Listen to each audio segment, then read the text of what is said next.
रानी, chimney, तू यहाँ क्या कर रही है? आजकल तो बहुत नाइट शिफ्ट कर रहा है ना, इसलिए तुझे थोड़ी ताजगी देने आई हूँ।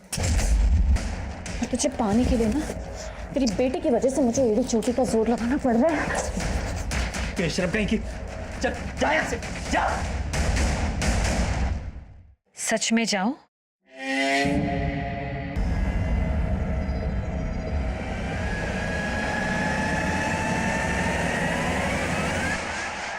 तुम यहाँ? चेक कर रहा था तुम अकेली हो या कोई। अब खड़ी खड़ी क्या देख रही हो? दरवाजा खोलोगे या खिड़की से आ जाऊं?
नमस्कार, मैं senior inspector Abhimanyu Jindal, crime petrol Dastak में आप सभी का स्वागत करता हूं। मुंबई अपनी नाइट लाइफ के लिए अच्छा खासा मशहूर है। कहते हैं मुंबई कभी नहीं सोता, पर 12 जून 2017 की रात को जो हुआ वो होश उड़ा देने वाला था। ज़ेनिथ कैश मैनेजमेंट एजेंसी, जो बैंकों का करोड़ों रुपया शहर के अलग अलग एटीएम में भरने का काम करती है, वहां करोड़ों रुपए की रॉबरी हुई थी। पर हैरान कर देने वाली बात यह है कि पैसों का लालच इस अपराध का मोटिव नहीं था। ये केस एक अजीब सनक से जुड़ा था। ये मेरे करियर के सबसे चैलेंजिंग केसेस में से एक था, और इस हादसे के बाद अगले 48 घंटे तक हमारे पास पलक झपकाने तक की फुर्सत नहीं थी।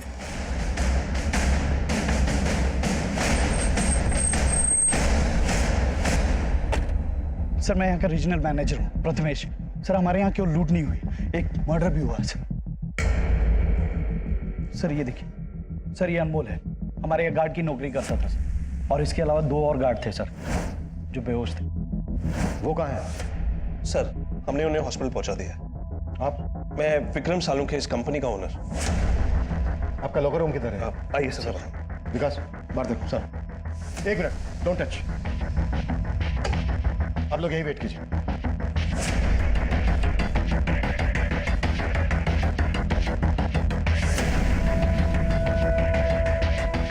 जब ये सब हुआ तो आप लोग कहाँ थे? सर, ये सब देर रात में हुआ, तब यहाँ पे सिर्फ गार्ड्स थे। सर, करीब 12 करोड़ गायब है। सर, करीब सुबह 5 बजे के आसपास जब एक गार्ड सुमेश को होश आया तो उसने मुझे कॉल किया। हेलो सर, यार लूट हुई है सर। व्हाट? सर, जब मैं यहाँ आया तो देखा सुमेश की हालत बहुत खराब थी।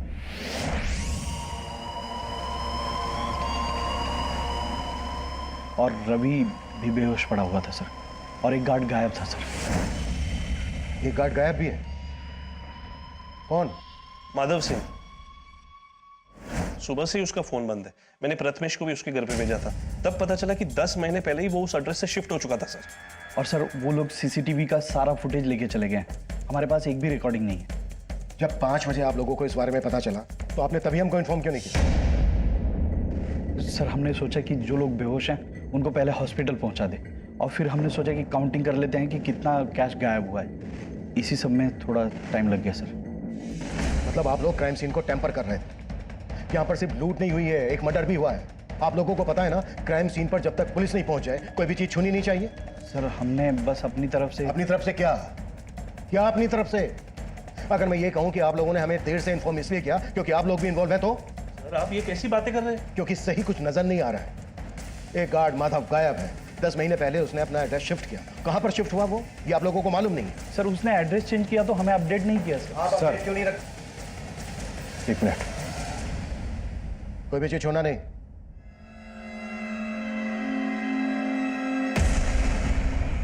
ये देखिए सर, यहां के सीसीटीवी को कपड़े से ढक दिया गया है। अंदर सीसीटीवी के डीवीआरएस गायब है। यहां पर सीसीटीवी को कपड़े से ढक दिया गया है। सब कुछ बहुत ही प्लानिंग के साथ किया गया है। ये सब आपसी मिलीभगत के बिना पॉसिबल नहीं है। पाटिल, जो गार्ड माधव गायब है उसकी डिटेल पता करो और चेक करो, अगर उसने एड्रेस शिफ्ट कर दिया है तो कहां पर शिफ्ट किया है। सर, विकास, लूट बहुत बड़ी है। इतनी बड़ी लूट का माल ले जाने के लिए उन्होंने कोई ना कोई गाड़ी का इस्तेमाल जरूर किया होगा। यहाँ आने वाले डायरेक्शन में जहां जहां सीसीटीवी है सब जगह चेक करो। स्पीड चौकी, टोल नाका, सब पर अपडेट करो। Okay sir.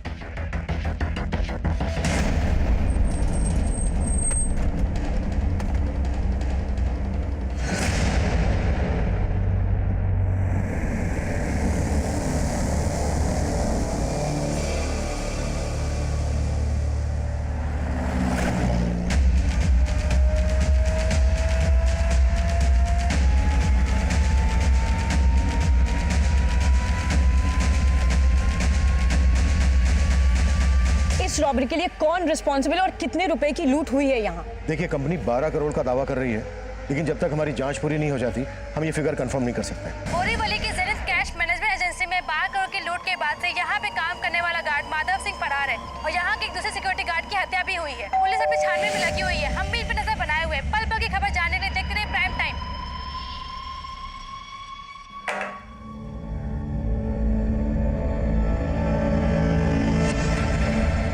गुड मॉर्निंग भाभी जी। भाई रेडी है क्या जॉगिंग के लिए? नहीं, वो तो नहा रहे हैं। आज जॉगिंग पे नहीं जाएंगे, उनकी तबीयत ठीक नहीं है। अरे भाभी जी, आपके हाथ पे खून, चोट लगी है क्या? नहीं नहीं, वो सब्जी काट रही थी ना तो थोड़ा सा लग गया। आपको कुछ और कहना था? नहीं भाभी, चलता हूँ।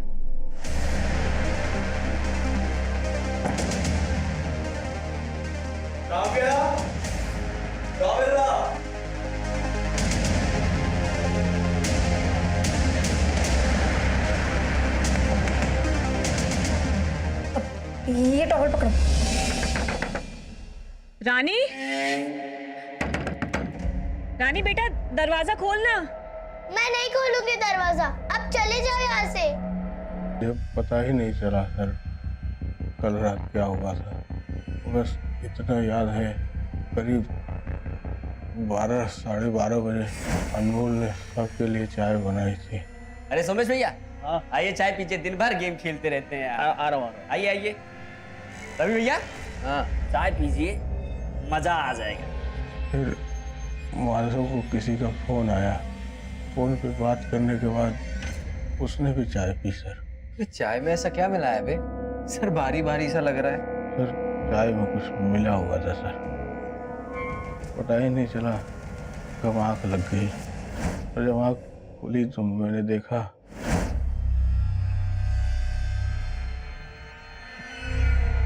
रवि बेहोश पड़ा था सर, और वहाँ माधव नहीं था और अनमोल मरा पड़ा था। सर मैं तुरंत समझ गया कि हाँ लूट हुई थी। मैंने तुरंत प्रथमेश सर को फोन किया और उनको सब कुछ बता दिया सर। फिर विक्रम सर ऑफिस आए, तब भी मैं सर खड़ा नहीं हो पा रहा था। दूसरा गार्ड रवि अभी भी बेहोश है, लेकिन तू होश में। ये बोल, क्या छुपा रहा है हमसे? सर मैं कुछ ही नहीं छुपा रहा हूँ सर। तो तू बोल रहा है कि अनमोल ने सबको नशीली चाय पिलाई और उसी का मर्डर हो गया, और तू ये भी बोल रहा है कि माधव ने कंप्लेंट की कि चाय में कुछ मिला हुआ है और वो गायब है। तू सच बोल रहा है, ये कैसे हम माने? मैं सच बोल रहा हूँ सर।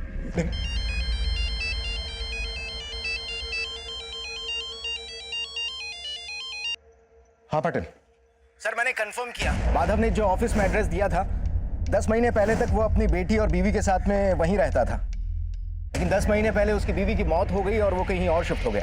कहाँ शिफ्ट हुआ, कुछ पता चला? यस सर, एक पड़ोसी ने बताया कि वो आजकल जोगेश्वरी में रह रहा है। तुरंत जोगेश्वरी के लिए निकलो और मुझे सब ज़ैनत कैश मैनेजमेंट एजेंसी में काम करने वाले हर आदमी की डिटेल निकाल। अनमोल की फैमिली का पता चला? सर अनमोल की फैमिली यूपी में रहती है। अनमोल यहाँ मुंबई में एक खोली में अकेला रहता था। यहाँ उसका कोई रिश्तेदार नहीं है। अनमोल की फैमिली को अनमोल के बारे में बताओ। Okay sir.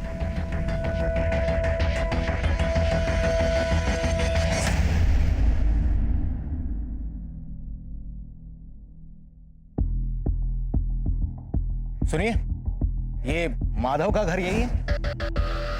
हाँ सर, यही वाला है माधव का घर। कहाँ गया है माधव, कुछ पता है? नहीं सर, माधव को तो देखा नहीं, पर एक औरत आई थी आज सुबह जो माधव की बेटी को लेकर गई है। कौन औरत? सुला दे ठीक से। सुन, अपने लिए चाय का इंतजाम कर, और भाई वैसे वाली चाय मत लाना जिसको पी के अभी तक बेहोश है।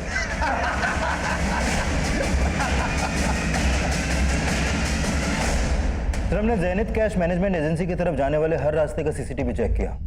ये देखिए सर, ये गाड़ी करीब 2 बजे जिस डायरेक्शन से आ रही है वही ज़ैनत कैश मैनेजमेंट एजेंसी का ऑफिस है। ये गाड़ी रॉन्ग साइड से भी आ रही है। इस गाड़ी की मूवमेंट सस्पिशियस लग रही है। हो सकता है लूट का पैसा इसी गाड़ी से ले जाया गया। लेकिन सर गाड़ी का नंबर क्लियर नहीं दिख रहा। विकास, ये रेड कलर की एसयूवी है। नाकाबंदी पर रेड कलर की एसयूवी के बारे में अपडेट कर। Okay sir.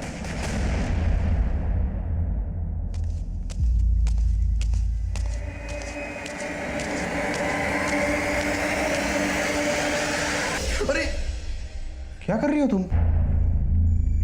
क्या हुआ, तुम्हारा मूड ठीक नहीं लग रहा है आज?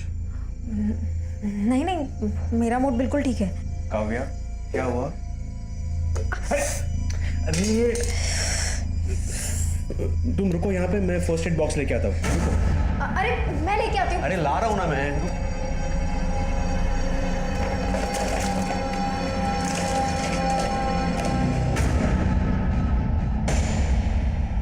अब रो के क्या साबित करना चाहती हो तुम? मैं भी मर जाती हूँ, तुम मुझे मार दो। अगर तुमसे प्यार ना करता होता तो कब का मार चुका होता तुमने। इस आदमी के लिए तुमने मुझे धोखा दिया, ये मानती हो कि नहीं? तुम बोलती क्यों नहीं हो? अफसोस है कि नहीं तुम्हें?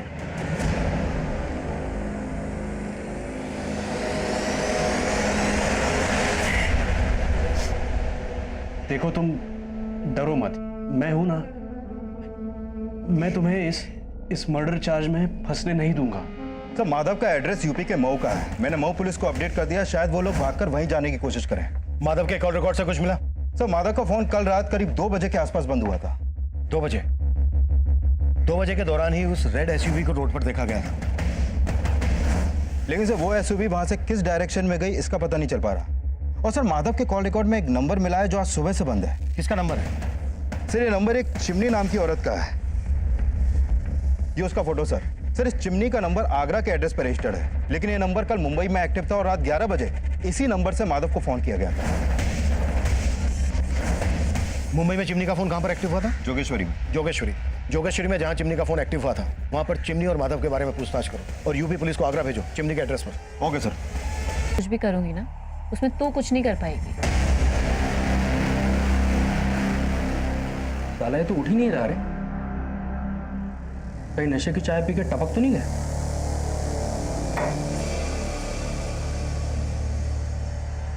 जिंदा है अभी तक, पर आगे का कदम उठाने के लिए इसको उठाना तो पड़ेगा। सर सोमेश के अलावा जो रवि नाम का दूसरा गार्ड बेहोश था, इसको होश आ गया।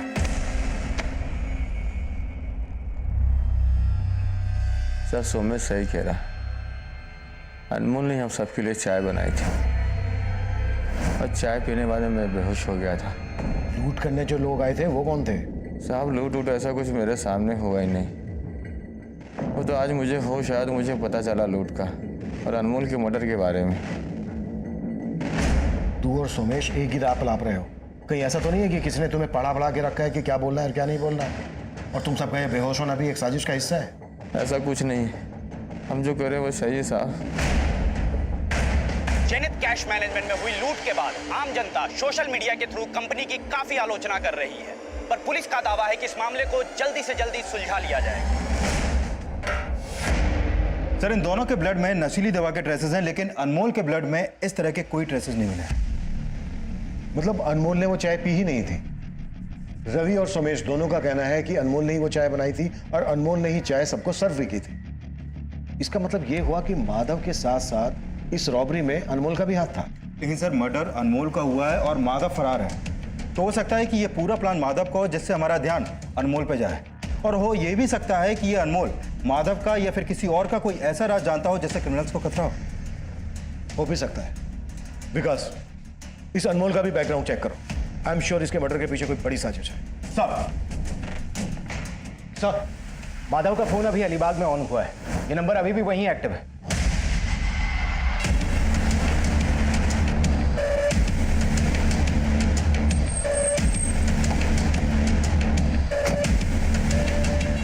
क्या हो गया साहब? माधव का है? कौन माधव साहब? वही जिसका फोन है। कहाँ है वो? मुझे नहीं पता साहब कौन माधव, किसका फोन। बोल। अब मुझे नहीं पता है फोन मेरी गाड़ी में कैसे आया। इस आदमी को अपनी गाड़ी के आसपास कहीं देखा है? नहीं साहब, इस आदमी को तो नहीं देखा। हाँ साहब, मैं सवारी उतार के अलीबाग चाय पीने के लिए रुका था साहब। मैंने वहाँ देखा कि एक आदमी बार बार मेरी गाड़ी के आसपास मंडरा रहा है। क्योंकि जरूर सारा कालाकांडी उसी आदमी का किया जा रहा है। उस ड्राइवर पर भरोसा नहीं किया जा सकता विनय। सर, अभी तक तो उसने कुछ उगला नहीं है, लगता है सच बोल रहा है। उस ड्राइवर ने जिस चाय की दुकान के आसपास उस आदमी को देखा था, वहां पर छानबीन करवाओ। हो सकता है माधव की वहां से कोई लीड मिल जाए। मेरे को नहीं पता माधव कहाँ है। वो तो मैंने वो खबर में देखा था टीवी में कि माधव जहाँ काम करता है वहाँ बहुत बड़ी लूट हो गई थी साहब, और माधव भी लापता है। मैं उसकी बेटी को इसीलिए ले आई थी, मेरे को लगा कि आप उसको परेशान करेंगे। माधव के साथ क्या रिश्ता है तेरा? साहब, मैं वो माधव से बहुत प्यार करती है साहब, और माधव अपनी बेटी से। मैंने उसकी बेटी के साथ कुछ गलत नहीं किया है साहब। मैं तो उसका ख्याल रख रही थी, उसे खाना खिला रही थी साहब, उसकी माँ जैसी थी मैं साहब। लेकिन उसकी बेटी मेरे को पसंद नहीं करती थी साहब। मैं ये सब करके उसका दिल जीतना चाहती थी, ताकि जब माधव वापस आए तो उसे ये सब देखकर अच्छा लगे, और वो भी मुझसे शादी बनाना चाहे साहब। योगिता, जब तक ये सच ना बोलते ना, हाथ रोकना मत। साहब,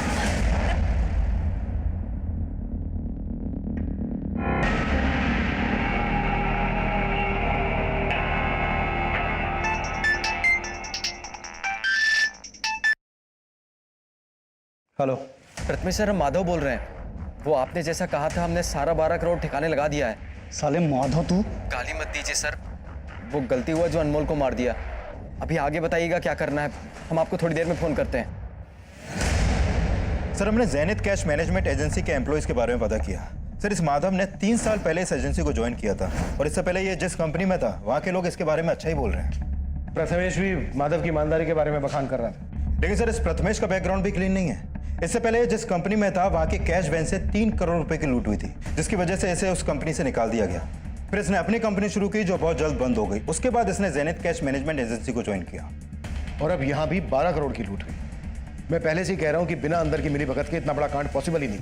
लेकिन सर, इस मिली भगत में अनमोल की भूमिका को भी समझना होगा। सर, अनमोल ने 10 महीने पहले इस एजेंसी को ज्वाइन किया था, और ये लोग भी बोल रहे हैं कि अनमोल नहीं, चाय में नशीली दवा मिलाई थी। और सर, अनमोल के कॉल रिकॉर्ड में एक ऐसा नंबर मिला है जिस पर वो रेगुलर बात करता था, लेकिन अभी वो नंबर बंद है। किसका नंबर है? सर, ये नंबर इस रजनी सिंह के नाम पर रजिस्टर्ड है। ये अनमोल इस रजनी से काफी टच में था। माधव चिमनी के साथ टच में था, और अनमोल इस रजनी के साथ टच में था। हो सकता है चिमनी ने माधव को और रजनी ने अनमोल को हनी ट्रैप किया हो, और इन दोनों लड़कियों का इस रॉबरी के मास्टरमाइंड से कोई कनेक्शन हो। सर, हमने प्रथमेश के मोबाइल नंबर को सर्वेलांस पर डाल रखा था। अभी उसको अलीबाग के पीसीओ से कॉल आया था, और कॉल करने वाला अपना नाम माधव बता रहा था। सर, माधव मुझे फंसा रहा है। मैं सच बोल रहा हूँ सर, मेरे कहने पे कुछ नहीं हुआ है सर। सर, मुझे नहीं पता कि उसने मुझे फोन क्यों किया। मुझे पता है कि तू माधव की पैरवी क्यों कर रहा था। अनमोल भी तेरे साथ इस प्लानिंग में शामिल था ना? क्यों मारा उसको? सर, मैंने अनमोल को नहीं मारा, मैंने किसी को नहीं मारा। आप मेरी बात समझने की कोशिश करिए। माधव की गर्लफ्रेंड चिमनी और अनमोल की गर्लफ्रेंड रजनी, इनसे क्या कनेक्शन है तेरा? सर, मैं किसी चिमनी किसी रजनी को नहीं जानता हूँ। जहाँ पर तू पहले काम करता था वहां पर 3 करोड़ की लूट हुई थी। बोलते ये भी झूठ है? नहीं, बोलना झूठ है। सर, मैं मानता हूँ कि वहां पे भी लूट हुई थी, लेकिन उसमें भी मेरा हाथ नहीं था सर। पवार, जब तक ये सच ना बोले ना, उठो साले। सर मेरी बात सुनिए सर। सर मुझे सर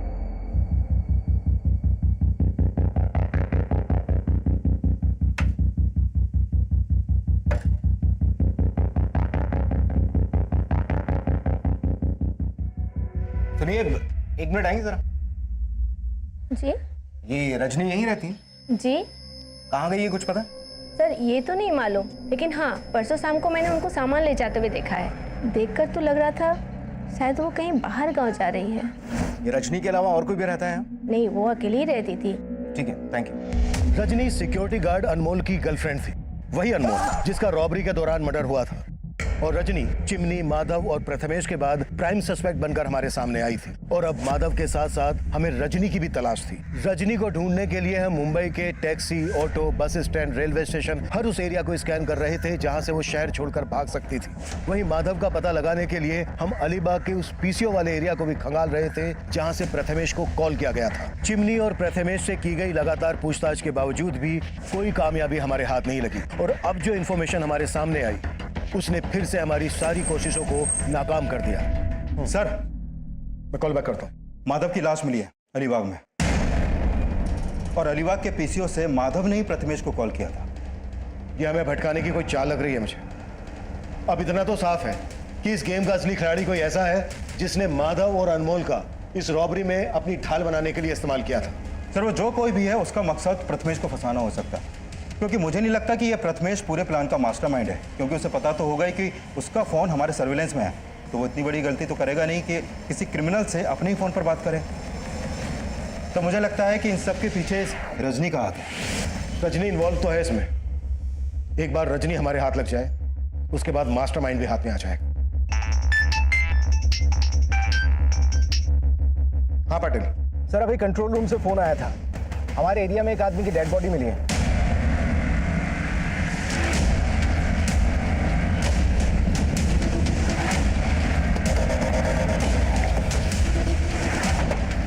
लाश को इसी सूटकेस में भर के यहाँ डंप किया गया है।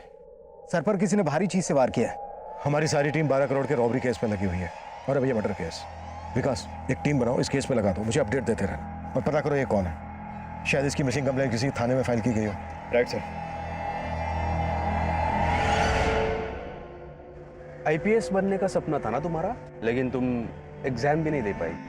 कैसा लगता है ये सोच के कि अब तुम आईपीएस नहीं लेकिन एक भगोड़ी एब्सकॉन्डिंग क्रिमिनल हो? सर, रजनी से जुड़ी एक इन्फॉर्मेशन मिली है। मुझे इन्फॉर्मेशन नहीं, रजनी अंदर चाहिए पाटिल। सर, ये इन्फॉर्मेशन रजनी को जेल के अंदर लाने वाली हो सकती है।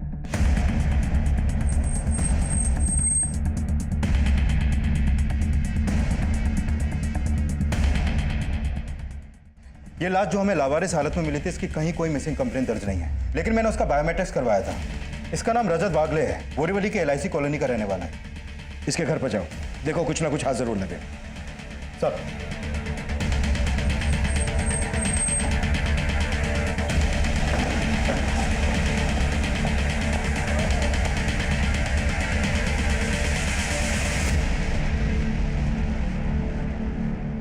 सर, मेरा इस लूट से कोई लेना देना नहीं है। मेरा यकीन कीजिए, मैं इसमें शामिल नहीं थी। तो फिर गायब क्यों थी? सर, मैं बेकार में ही अनमोल के चक्कर में फंस गई थी। उसने कहा था कि उसे 1 करोड़ रुपए मिलने वाले हैं। सच? 1 करोड़? मजाक कर रहा है क्या? कौन देगा तुझे 1 करोड़? है एक सीक्रेट, इस बार ना बहुत बड़ा हाथ मारने वाला, उसके बाद ना अपनी लाइफ सेट है। सर, अनमोल ने अपने दोस्तों के साथ मिलकर ये लूट प्लान की थी। उसने मुझसे कहा था कि लूट के हिस्से का पैसा वो मुझे लाकर देगा, लेकिन कोई नहीं आया और अनमोल का मर्डर हो गया। सर, मैं बहुत डर गई थी, इसलिए अपनी मौसी के यहाँ आ गई। अनमोल ने अपने किन दोस्तों के साथ मिलकर यह सब प्लान किया था? सर, मुझे इस बारे में कुछ भी नहीं पता। मैं सच कह रही हूँ सर, मुझे कुछ नहीं पता। सर, यहाँ कल से ताला लगा हुआ है। रजत भाई अपनी बीवी के साथ यहाँ रहते थे, लेकिन सर बात क्या हुई? हमें रजत की लाश मिली है। लाश? हाँ। ये रजत की बीवी कहाँ होगी अभी, कुछ मालूम है तुम्हें? सर, उसके बारे में तो मुझे नहीं पता, लेकिन एक दिन पहले जब मैं यहाँ पे आया था तो रजत की बीवी मुझसे बोली आज जॉगिंग पे नहीं जाएंगे, उनकी तबीयत ठीक नहीं है। और सर उसके बाद शाम को मैं यहाँ रजत को मिलने आया था, लेकिन उनकी बीवी ने बोला कि वो घर पर नहीं है। इसका मतलब वो झूठ बोल रही थी मुझसे।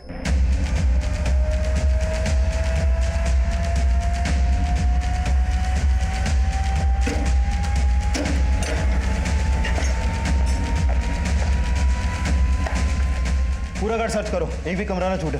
अरविंद ऊपर जाके देखो।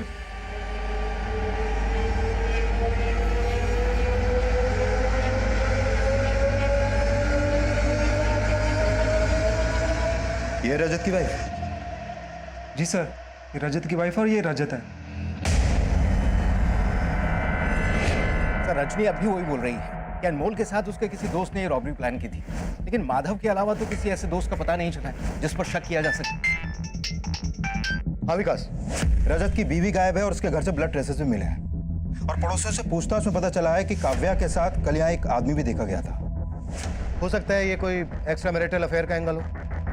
विकास, मुझे सेकंड लाइन पर एक कॉल आ रहा है, तुम ऐसा करो काव्या का लुकआउट नोटिस जारी करवाओ और इसके कॉल रिकॉर्ड्स भी चेक करो। ओके?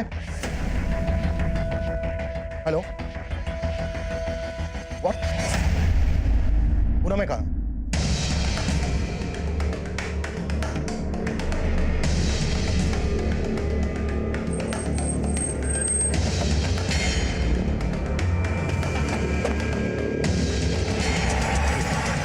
रुपये का पेटी इधर ही मिला था मेरे को। साहब मैं तो अपनी जमीन पे रोप करने के वास्ते आया था, तो इधर गीला मिट्टी देख के मेरे को थोड़ा सा कुछ लगा कि इधर गीला कैसे? मेरा जमीन मैंने खोदा नहीं तो फिर किसने खोदा? मैंने खुदाई किया साहब, देखा तो उसके अंदर पैसे का पेटी।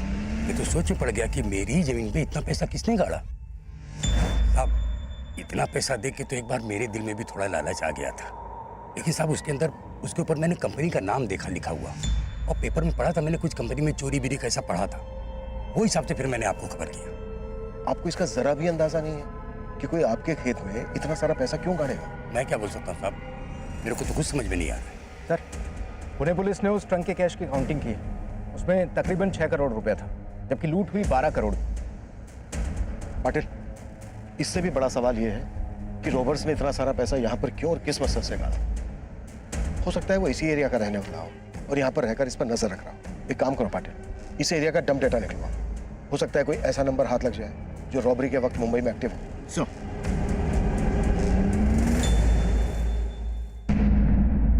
पापा, पापा, पापा, मुझे पापा बचाना। नहीं नहीं रोते बेटा, मत रो, आ जाएंगे। हाँ पापा आ जाएंगे, आ जाएंगे पापा। इससे रिलेटेड जो भी इंफॉर्मेशन मिले मुझे तुरंत इन्फॉर्म करो। सर, हाँ विकास, सर मैंने काव्या के कॉल रिकॉर्ड चेक किए, उसमें इस प्रकाश का नंबर मिला है जो रजत की हत्या के बाद से बंद है। सर ये प्रकाश मलाड का रहने वाला है, लेकिन अभी इसका फ्लैट बंद है। मतलब रजत का मर्डर प्रकाश और काव्या ने किया है? प्रकाश के कुंडली निकलवाओ। Okay sir. 12 जून 2017 की रात को हुई 12 करोड़ की रॉबरी और मर्डर के बाद उस दौरान सामने आया रजत वागले मर्डर केस भी कई चौंकाने वाले खुलासों से भरा था। रजत की बीवी काव्या और उसका दोस्त प्रकाश अब भी फरार थे। एक तरफ हम उनकी बैकग्राउंड चेक कर रहे थे, वहीं दूसरी तरफ हम उस एरिया का डंप डेटा भी स्कैन कर रहे थे जहां लूट के 12 करोड़ में से 6 करोड़ एक गरीब किसान के खेत में गाड़ कर छिपा दिए गए थे। और अब जो हमारे सामने आया वो हमारी सोच से भी परे था। सर पुणे के शिवाजी नगर के डंप डेटा में जहां पर वो ट्रंक मिला था, इस हिस्ट्री शीटर रमेश शिंदे का नंबर मिला है। पता चला है कि रॉबरी के वक्त इसका नंबर मुंबई में एक्टिव था और रॉबरी के बाद से बंद आ रहा है। यानी इस रॉबरी में हिस्ट्री शीटर रमेश शिंदे का हाथ है? सर इस रजत वागले मर्डर केस का भी तो इससे कनेक्शन हो सकता है। वो कैसे? सर रमेश के कॉल रिकॉर्ड्स में हमें इस प्रकाश का नंबर मिला और पता चला है कि 1 साल पहले तक प्रकाश और प्रथमेश आपस में टच में थे। पवार! देख प्रथमेश, अब भी वक्त है जो भी सच है बोलते। सर मैं सच कह रहा हूँ सर। सर प्रकाश मेरा एक्स कलीग था, लेकिन मेरा इस रॉबरी में कोई हाथ नहीं है। सर आप लोग क्यों नहीं बात समझ रहे हैं? सर मैं सच बोल रहा हूँ। जब तक ये सच ना बोलते तोड़ते रहो। ये प्रथमेश ऐसे नहीं टूटेगा। अपने सारे खबरी नेटवर्क को एक्टिव करो, कैसे भी करके प्रकाश, काव्या और हिस्ट्री शीटर रमेश शिंदे का पता लगाओ। ये सब एक ही थाली के चट्टे बट्टे हैं। क्लियर? Sir of.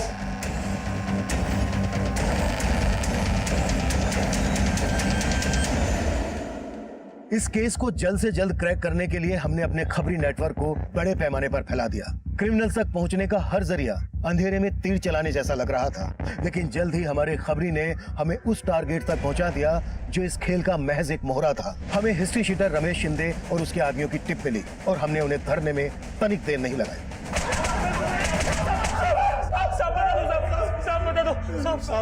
सब हमने तो सिर्फ लूट की थी, मुझे ये सब करवाने वाला प्रकाश है साहब। यह है ज़ेनिथ कैश मैनेजमेंट एजेंसी का बोरीवली सेंटर। बाकी का पैसा कहाँ है? प्रकाश के पास? नहीं साहब, लूट के पैसों में से प्रकाश ने अपना कोई हिस्सा नहीं लिया, वो तो सिर्फ लूट करवाना चाहता था। प्रकाश ने लूट के पैसों में से अपना हिस्सा नहीं लिया? कहाँ मिलेगा प्रकाश? देख कितनी प्यारी लगी है, बहुत प्यार करता हूं मैं तुझसे। अरे क्या हुआ? रो क्यों रही हो? शादी करूंगा तुझसे। फिर मैं इस कैद से आजाद हो जाऊंगी। मेरा बस चलेगा ना, अपनी जान दे दूंगी मैं। काव्या, प्यार करता हूं मैं तुझसे, तू समझ नहीं पाई मेरे प्यार को काव्या। मैं नहीं जानती थी सर कि प्रकाश ने कोई रॉबरी प्लान की थी। अब तुम ये भी कहोगी कि तुमने अपने पति का मर्डर प्लान नहीं किया था? तुम दोनों ने मिलकर ही मारा ना रजत को? काश साले पहले खिड़की से आता था तो दरवाजे से आने लगा है। अरे मैं खिड़की से ही आ रहा था, मैंने देखा तुमने मेरी काव्या का गला दबाया। मेरा गला नहीं, अरे मेरी काव्या, अरे वो मुझसे प्यार करती है, मुझसे नहीं।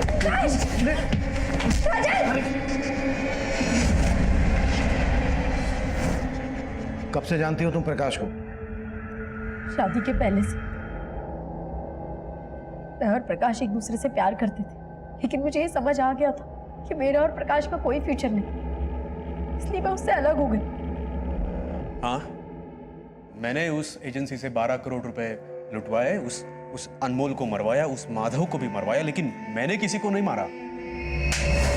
साहब, प्लानिंग के हिसाब से अनमोल सबको चाय पिला के बेहोश करने वाला था और बाद में खुद चाय पी के बेहोश होने वाला था, ताकि आपको लगे कि उसने कुछ नहीं किया। लेकिन प्रकाश ने बोला कि वो अनमोल इतना भी शाना नहीं है कि पुलिस को गुमराह कर सके।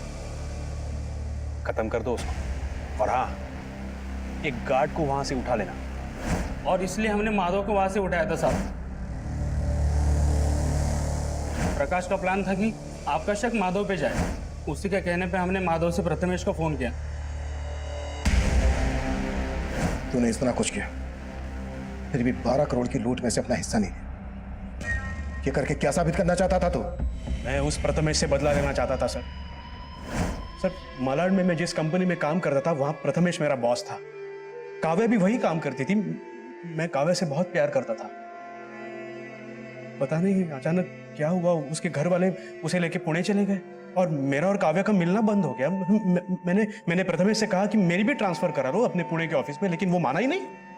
अगर मैं वहां जाता तो मैं काव्या को मना लेता, दोनों की शादी होती, लेकिन वो हुआ ही नहीं। प्रथमेश की वजह से उसने वो रजत के साथ शादी की।